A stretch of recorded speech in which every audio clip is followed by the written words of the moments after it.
Don't let the crims, the weirdos and the armchair planning ideologues put you off the central city, writes Simon Bridges in his column this week. And Simon, you've been considering a CBD apartment. Tell us Yes. about that experience. Yeah, well, in the end, I would say that we have an offering on something that would be, let's go CBD Fringe. And none of what I've written about has put me off in the end, although certainly what's true as an ex-Aucklander coming back, you do get a sense of the wildlife, should we say. And, I think the point I'm trying to make in the column in the end is CBDs are really important. There's a vast amount of evidence in on that, and it's pretty clear, people earn more, they live better and so on. But we, in New Zealand, actually not just Auckland, and I think around the world ultimately, have CBDs that have real problems that are decaying, frankly, and I'm trying to diagnose some of those problems.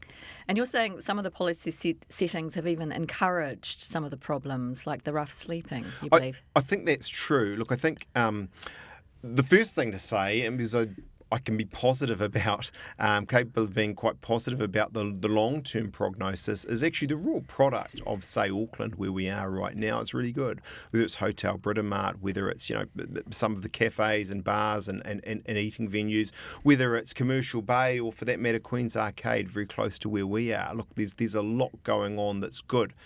But unless you're going to sort out the crime, the antisocial behaviour, some of the issues around transport, and frankly the anti-car brigade, and then I think actually some COVID stuff, which is around people not coming back into work in the office the way I think they need to for CBD, none of that good raw product, if you like, is going to matter. Yeah, let's just break that down then, because Yep. you raise a couple of problems. Parking, first Yeah. of all, parking, the anti-car brigade. What would you like to see happen? This isn't a new phenomenon, but I think in the end what needs to happen is an AT and Waka Kotahi NZTA is a dispositional or an attitudinal change. The planners in the bowels of those buildings, I don't know necessarily, probably is from their political superiors as well, that they need to get real and say, yep, we're all for buses, trains, cycleways, walking, but we can't be anti-car in the process. If you want a worker, certainly a mum and dad with kids, to come into the city and enjoy the theatre and the cafes and so on, they need to find a park, and they need to be able to get to that park. Otherwise, in the end, who wins? The shareholders of Westfield, the shareholders of malls, because people will vote with their feet, actually with their cars. Well, talking about the bowels of the buildings and the lack of workers in them at the moment, do you think employers have got a responsibility there to start encouraging people back? Yeah, I do. It's not an all or nothing. I'm not quite where Elon Musk is. You may have seen, what he's said. He's absolutely, come back to work or else. I accept that. I think, post-COVID, and COVID was a wrecking ball for cities. Post-COVID, we're in a hybrid age, right? And I will enjoy that. I know myself. There is a role for a bit of working from home and doing a few things there.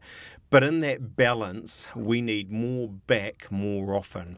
The only figures I'm aware of when it comes to Auckland CBD are the council. Look, 2,500, 3,500 people can work in that Albert Street building. At the moment, at peak, it's around 40-something% of that. Actually, on a Friday, it's about 600. So what's that? 22%. That's not going to be good for CBD, and actually it has many other disastrous consequences, including for our young. You must think you're a politician again with me asking you this question about the crime. What needs to be done? Is it more police? Is it maybe just more people in the city kind of pushing those fringe elements out? In my former life, I could have given you plenty of policy prescriptions. I suppose I do shy away from that in the column, and I don't want to just say something should be done. But in a sense, that is the answer or the conclusion that needs to be drawn there. There does need to be a seriousness about this. It's no surprise, perhaps given my former political views, that in the end what I say is it does require a stronger response from police. And look, if people in the end don't feel safe coming into town, well, guess what? No show, no amazing hotel or other things going to bring them in. So, yeah, get it safe, I think, with a tougher police response. Simon Bridges, thanks for coming in. Welcome.